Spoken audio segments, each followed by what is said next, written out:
தந்தை, மகன், தூயாவியாரின் பேராலே ஆமென். ஆன்ம வழிகாட்டி ஆகஸ்ட் மாதம் 20ஆம் தேதி புதன்கிழமை. புனித சூசேப்பருக்கு நம்மை ஒப்புக்கொடுத்து மன்றாடுவோம். ஆசீர்வதிக்கப்பட்ட புனித யோசேப்பே, எங்கள் துன்பங்களில் நாங்கள் உம்மிடம் வருகிறோம்.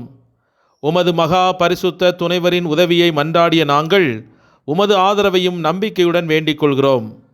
கடவுளின் மாசற்ற கன்னித்தாயுடன் உங்களை பிணைத்த அந்த பற்றுதலின் மூலமாகவும், குழந்தை இயேசுவை நீங்கள் தழுவிய தந்தை வழி அன்பின் மூலமாகவும், இயேசு கிறிஸ்து தனது இரத்தத்தால் வாங்கிய விடுதலையையும், எங்கள் தேவைகளில் எங்களுக்கு உதவ உங்கள் வல்லமையையும் பலத்தையும் கருத்தில் கொள்ளுமாறு நாங்கள் உங்களை மனதார கேட்டுக்கொள்கிறோம். பரிசுத்த குடும்பத்தின் மிகவும் வெளிப்புள்ள பாதுகாவலரே, இயேசு கிறிஸ்துவின் தேர்ந்தெடுக்கப்பட்ட குழந்தைகளை பாதுகாக்கவும் ஏற்படுத்தப்பட்ட மிகவும் அன்பான தந்தையே, குற்றம் மற்றும் பாவத் தொழுநோயையும் எங்களிடமிருந்து விலக்குங்கள். எங்கள் மிகவும் வலிமையான பாதுகாவலரே, எங்களுக்கு இரக்கமாயிருங்கள். பரலோகத்திலிருந்து இருளின் சக்தியுடன் எங்கள் போராட்டத்தில் எங்களுக்கு உதவுங்கள். ஒரு காலத்தில் நீர் குழந்தை இயேசுவை மரண ஆபத்திலிருந்து மீட்டது போல, இப்போது தேவனுடைய பரிசுத்த திருச்சபையை எதிரியின் கண்ணிகளிலிருந்தும் எல்லா துன்பங்களிலிருந்தும் பாதுகாத்தருளும். உம்முடைய நிலையான பாதுகாப்பினால் எங்கள் ஒவ்வொருவரையும் காத்தருளும். இதனால் உம்முடைய முன்மாதிரியாலும் உம்முடைய உதவியாலும் நாங்கள் பக்தியுடன் வாழவும் பரிசுத்தத்தில் மரிக்கவும் பரலோகத்தில் நித்திய மகிழ்ச்சியை பெறவும் முடியும் என நம்பி உம்மிடத்தில் மன்றாடுகிறோம். ஆமேன். இன்றைய நற்செய்தி மத்தேயு நற்செய்தி 20ஆவது அதிகாரம் 13 முதல் 16 முடிய உள்ள இறை வார்த்தைகள். அவரோ அவர்களுள் ஒருவரை பார்த்து, தோழரே, நான் உமக்கு அநியாயம் செய்யவில்லை. நீர் என்னிடம் ஒரு தெனாரியம் கூலிக்கு ஒத்துக்கொள்ளவில்லையா? உமக்குரியதை பெற்றுக்கொண்டு போய்விடும். உமக்கு கொடுத்தபடியே கடைசியில் வந்த இவருக்கும் கொடுப்பது என் விருப்பம். எனக்குரியதை நான் என் விருப்பப்படி கொடுக்கக்கூடாதா? அல்லது நான் நல்லவனாய் இருப்பதால் உமக்கு பொறாமையா என்றார். இவ்வாறு கடைசியானோர் முதன்மையாவர், முதன்மையாவோர் கடைசியாவர் என்று இயேசு கூறினார். சிந்தனை. இன்றைய நற்செய்தியில் முதலில் வேலைக்கு அமர்த்தப்பட்டவர்களுக்கும் கடைசியில் வேலைக்கு அமர்த்தப்பட்டவர்களுக்கும் ஒரே மாதிரியான ஊதியம் கிடைத்தது. முதலில் வந்தவர்களுக்கும் கடைசியில் வந்த அனைவருக்கும் நில உரிமையாளரின் தாராள மனப்பான்மையின் முழு பலனையும் சமமாக பெற்றனர். தனது இறுதி தருணங்களில் மனம் திரும்பி இறக்கும் தருவாயில் இருந்த திருடன் சொர்க்கத்திற்குள் நுழைந்தான். அங்கு அவன் நித்திய ஜீவனையும் கிறிஸ்துவுடன் நித்திய ஐக்கியத்தையும் அனுபவித்து வருகிறார். புனித பேதுரு, புனித யாக்கோபு மற்றும் புனித யோவான் போலவே ஆண்டவர் இயேசுவுக்கு சேவை செய்வதற்காக தங்கள் உயிரையே தியாகமாக கொடுத்தார்கள். இவர்களும் பரலோகத்தில் நித்திய வாழ்வை ஆண்டவர் இயேசுவோடு இணைந்து மகிமையில் நிலைத்திருக்கிறார்கள். நீங்கள் ஒரு உண்மையான விசுவாசியாக இருந்தால் கடவுளின் ராஜ்யத்தில் உள்ள மற்ற அனைவரையும் போலவும் கடவுளின் அளவிட முடியாத கிருபையின் முழு பலன்களையும் பெறுவீர்கள். பரலோகத்தில் உங்கள் இடம் என்பது நீங்கள் இயேசுவுக்காக வேலையை செய்வதில் செலவழித்த நேரத்தின் நீளத்தால் உங்கள் அணுகல் தீர்மானிக்கப்படும் ஒரு நேர பகிர்வு அல்ல.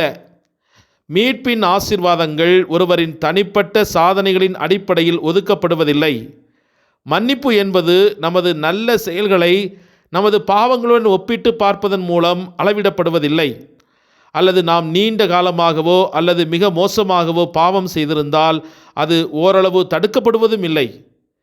விண்ணரசில் பிரவேசிக்கும் ஒவ்வொருவரும் கடவுளின் தனிப்பட்ட கிருபை, கருணை மற்றும் மன்னிப்பின் முழு வெகுமதியை பெறுகிறார்கள். நீங்கள் கடவுளின் விண்ணரசில் எவ்வளவு காலம் பணியாற்றினாலும் அது உண்மைதான். உங்கள் சூழ்நிலைகள் எவ்வளவு கடினமாக இருந்தாலும் சரி அல்லது எவ்வளவு எளிதாக இருந்தாலும் சரி, அது உண்மைதான்.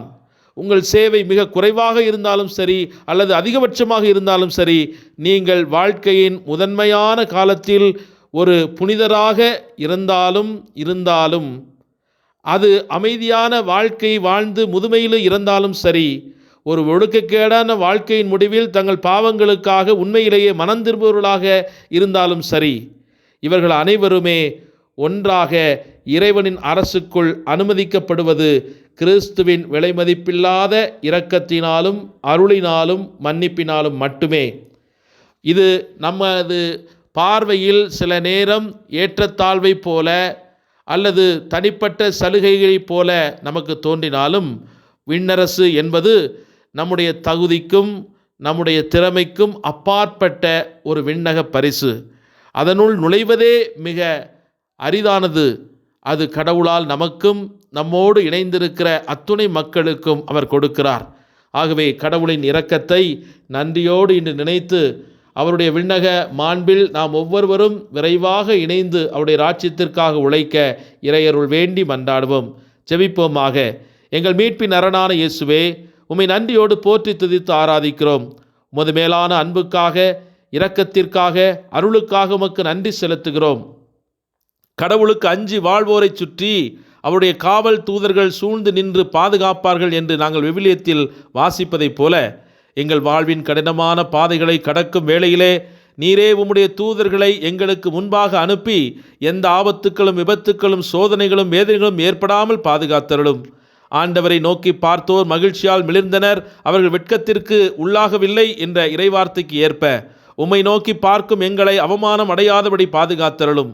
எருசலேமை சுற்றிலும் மலைகள் சூழ்ந்திருப்பதைப் போல இஸ்ரேலாகிய கடவுளாகிய நான் அவர்களை சுற்றிலும் இன்று பாதுகாப்பேன் என்று வாக்குறுதி தந்தீரே. கழுகுகளின் இறக்கைகளிலே சுமக்கும் குஞ்சுகளைப் போல நான் உங்களை சுமப்பேன் என்று வாக்குத்தத்தம் தந்தவரே. ஆண்டவரே, இந்த நாளிலே உமது பிள்ளைகளை சுற்றிலும் சூழ்ந்து நின்று பாதுகாப்பீராக. உமது இரத்த கோட்டைக்குள்ளே எங்களை, அக்கினி கோட்டைக்குள்ளே எங்களை வைத்து பாதுகாத்தருளும். எங்களுடைய இக்கட்டான சோர்வின் வேளையில் உமது கரத்தால் எங்களை சுமந்து எங்களை ஆதரித்தருளும். எங்களின் தேவைகளில் எங்களுக்கு உதவ உம்முடைய தூதர்களை அனுப்பி வைத்தருளும். சகலவிதமான சத்துருக்களின் சோதனைகளிலிருந்தும் தொந்தரவுகளிலிருந்தும் எங்களை பாதுகாத்து இன்று நாங்கள் செய்யும் பணிகளில் வெற்றியையும் நிறைவையும் நாங்கள் பெற்றுக்கொள்ள அருள் தாரும். பிள்ளைகளின் படிப்பை ஆசீர்வதித்தருளும். அவருடைய செல்லும் பாதையை நீர் பலப்படுத்தியருளும். அவர்கள் கற்றுக்கொள்வதை மனதில் இருத்தவும், சமூகத்திற்கான அக்கறையுடன் அவர்கள் படிக்கவும், வாழ்வில் செயல்படுத்தக்கூடிய நல் மதிப்பீடுகளை அவர்கள் ஏற்றுக்கொள்ளவும், நல்ல எதிர்காலத்தை அவர்களுக்கு கொடுக்கவும், உலகத்தின் தீமைகள் அவர்களை நெருங்காதபடி பாதுகாக்கவும் நீர் செய்தருள்வீராக. இன்று திருமண காரியங்களுக்காக காத்திருக்கும் அனைத்து மக்களுக்காக உம்மிடத்தில் மன்றாடுகிறோம். ஆண்டவரே, நல்ல வரன்களை அவர்களுக்கு தந்தருளும். திருமண காரியங்கள் எந்த தடைகளும் இல்லாதபடி நடக்க ஆண்டவரே உமது அருள் வேண்டி உமது பாதத்திலே அனைத்து குடும்பங்களையும் ஒப்பு கொடுத்து மன்றாடுகிறோம். இவற்றை எல்லாம் எங்கள் ஆண்டவர் இயேசு கிறிஸ்துவின் இனிய நாமத்திலே பெற்றுக்கொள்கிறோம் எங்கள் ஜீவனுள்ள தந்தையே, ஆமேன். எல்லாமல்ல இறைவன் தந்தை, மகன், தூய் ஆவியானவர் உங்களை நிறைவாக ஆசீர்வதித்து பாதுகாத்து வழிநடத்துவாராக. ஆமேன். குடும்பங்களின் பாதுகாவலரான புனித சூசேப்பரே, எங்களுக்காக வேண்டிக் கொள்ளும். ஆமேன்.